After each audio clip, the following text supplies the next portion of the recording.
Thank you so much. Thank you. We are gathered here at the headwaters of the majestic Florida Everglades, and one thing's for sure, I prefer the swamps of the Sunshine State far more than the swamp of Washington, D.C. My amazing wife Ginger and I consider it a blessing from God to call Florida home.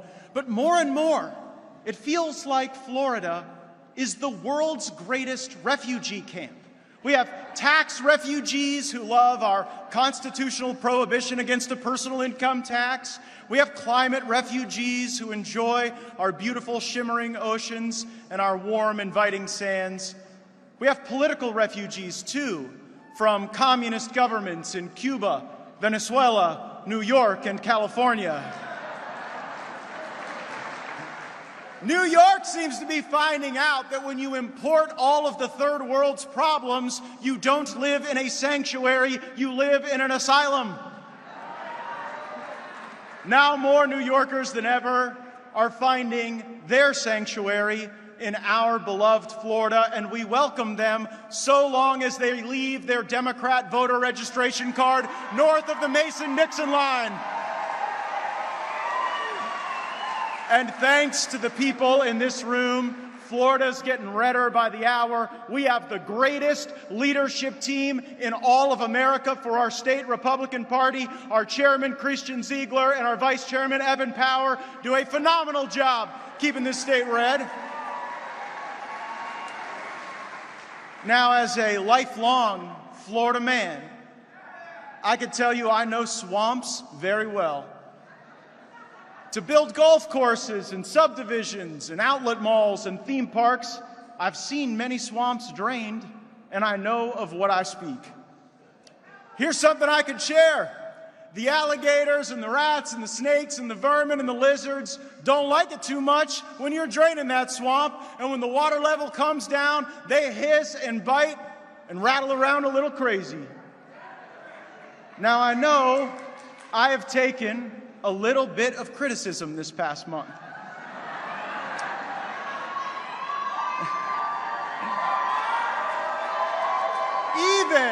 Even the Wall Street Journal led with this editorial headline: "The Gates of Republican Hell." Keep in mind, this is the first regime change the Wall Street Journal editorial board has ever opposed. Maybe they would have been happy if I'd have found an extremist Sunni Muslim to become House Speaker. I understand why some of the rhinos and establishment Republicans are upset. People like Mitt Romney and Liz Cheney used to be important. Now, they are leaving the governance of the Republican Party to the actual Republicans. Oh. For too many years, the Republican Party was controlled opposition. Amnesty for illegal immigrants, intervention overseas, and selling out to corporate America drove the agenda. Well, those days are over. The Make America Great Again movement is ascendant. Mike Johnson is House Speaker, and Donald John Trump will be the next President of the United States.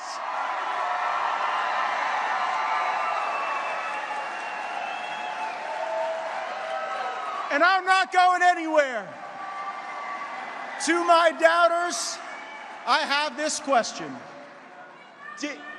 Did people actually believe we were going to take power away from a corrupted person like Kevin McCarthy, and the swamp creatures would just like it? Did you expect them to pack up and move?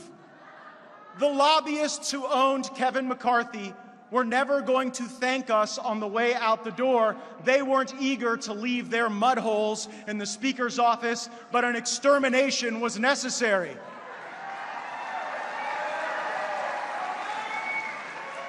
And when there's an extermination going on, it can get a little grisly. Sometimes you don't want to watch the extermination happen, but you know the job must be done. Florida swamp drainers often endure bites and scratches and venom. All I had to endure was a little bit of Mark Levin and Judge Jeanine. But you notice those Fox News hosts really do seem to like our new speaker. Funny how that works. I'm sure glad they like the result. Some people called me vile, crazy, an agent of chaos. And that was just the congressional Republicans.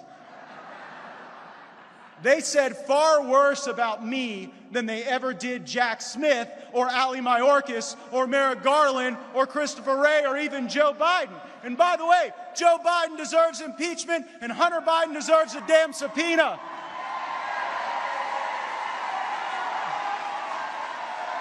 Oh no, those rhino Republicans were so mad at me, but my sin wasn't deficit spending the dollar away or opening the border or arresting my political opponents. I did something far worse. I demanded that Republican congressmen actually keep their word to Republican voters.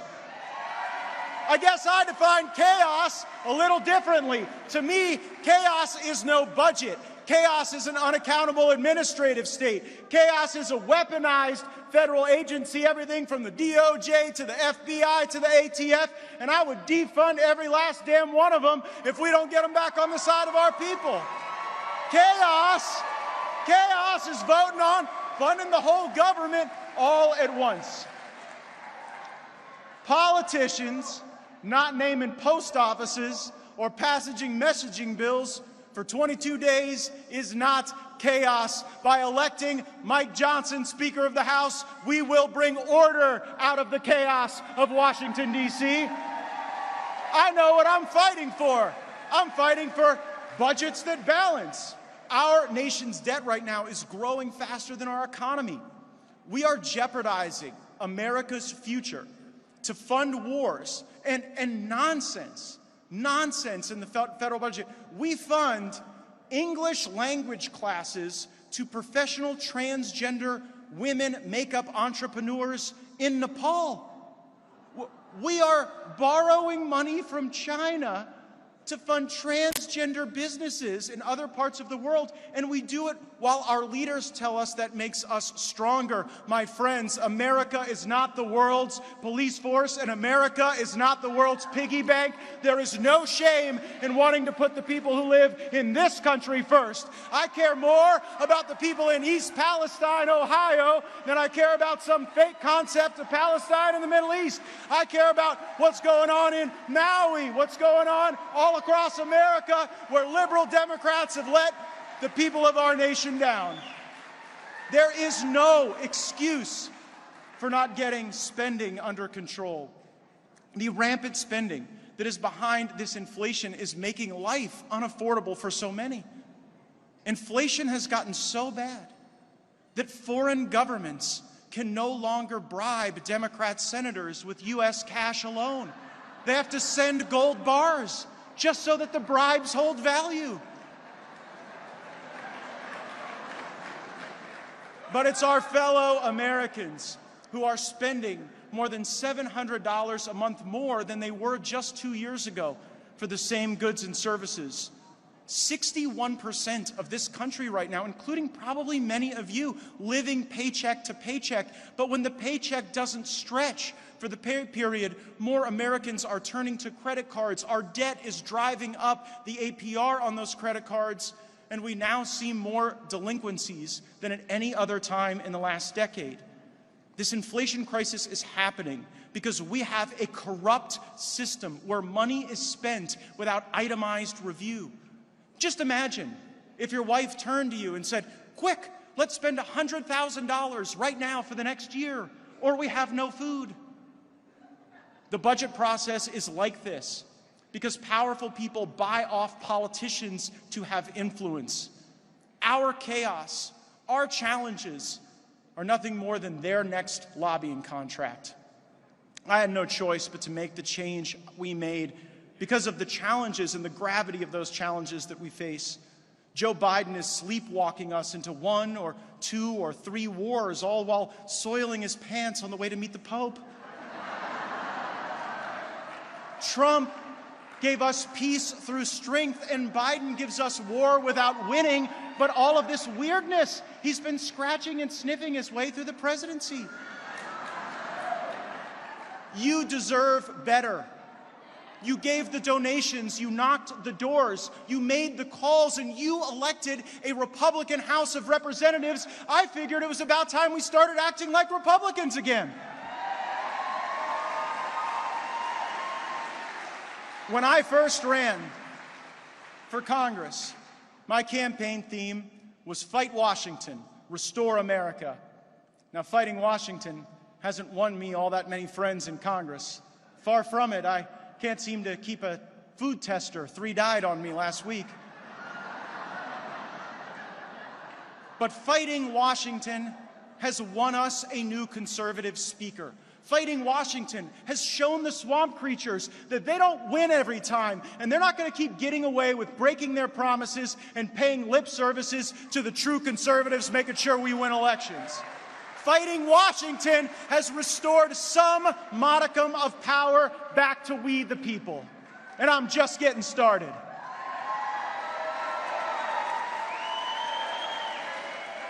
Back in January, joined by the outstanding Byron Donalds and the indomitable Anna Paulina Luna, we demanded institutional change. Changes like single-subject spending bills, a vote on congressional term limits, a vote on a balanced budget amendment, reduced spending to pre-COVID levels, and a full and complete release of the January 6 tapes. These are the things that conservatives agree on, but we have got to stop talking and start doing. Congressional leadership, they sat me down before all this and said, I just lacked patience. But it seemed more to me that they lacked courage. And now one of them lacks keys to the Speaker's office. I want to spend all of my time fighting Democrats and their radical destructive agenda. They break everything they touch. The economy, the border, even gender. They broke gender. If you would have told me that we would have these things going on today when I first got elected, I would have said you are crazy. But when Republicans keep acting like Democrats, I will be in the battle with you and I will fight them too. I oppose most regime change abroad, but it was necessary to conduct a little regime change here at home in the People's House. And I promised 2 things. We would have a speaker more honest and a speaker more conservative than the California lottery winner. Now, Florida alone is responsible for 4 additional Republican congressmen. Without those wins that we got here in Florida, Nancy Pelosi would still have power today. And then I did what I had to do. So I guess in a way, you could say that it was Florida that led to the firing of not 1, but 2 liberal California speakers. Mike Johnson is a great conservative. He is a proud Christian who cares about the Constitution. And we won't agree always, but the mainstream media is correct when they call Mike Johnson the most conservative speaker in history. Put another way, it was entirely worth it. This is a fresh start in Washington, and the lobbyists and the Uniparty are not happy about it. You know what? That's exactly how it should be. Our leaders should be beholden to the voters alone, not the foreign interests abroad, not the special interests here at home. And that is why I am the only Republican in the entire United States Congress who refuses all donations from federal lobbyists and political action committees. I work for you. I work for you alone, not them. Know this about power in Washington, D.C. You only get it if you take it. Folks can brandish the titles, get the big stabs in the fancy corner offices. They can even spend their time toiling on busy work masquerading as legislating. But the real power, the stuff that starts or stops wars, the stuff that will save or destroy economies, the stuff that will extend or end America's story, that power is more elusive. If you take nothing else from my remarks this evening, know this. Our destiny as America First conservatives demands that we wield the real power. The swamp loses sleep over votes for speaker. You and I lose sleep over the 100,000 dead Americans poisoned by fentanyl. They're passionate about Ukraine's borders. I'm passionate about America's. They prefer a status quo that has destroyed this nation, and I want to go a new direction to save the country. Like Abraham Lincoln, I never claim that God is on my side. I humbly pray that I am on his.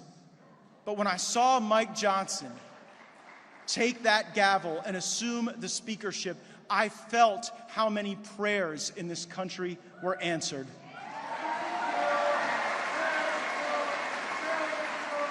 Still in D.C. today, they say I'm not a team player. What they don't understand is that it's all of you who are my team. I'm on Team America, not Team Globalist or Team UN or Team Ukraine.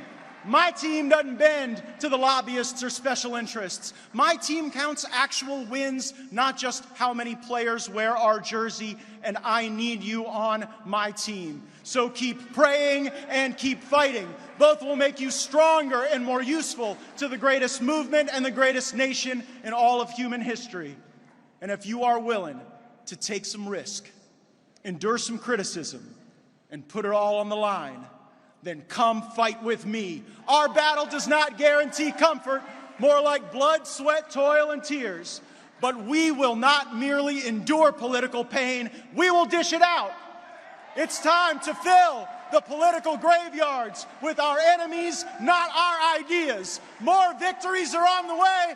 God bless Florida. I miss the Sunshine State each and every day. God bless America. Thank you for having my back, and let's go get them.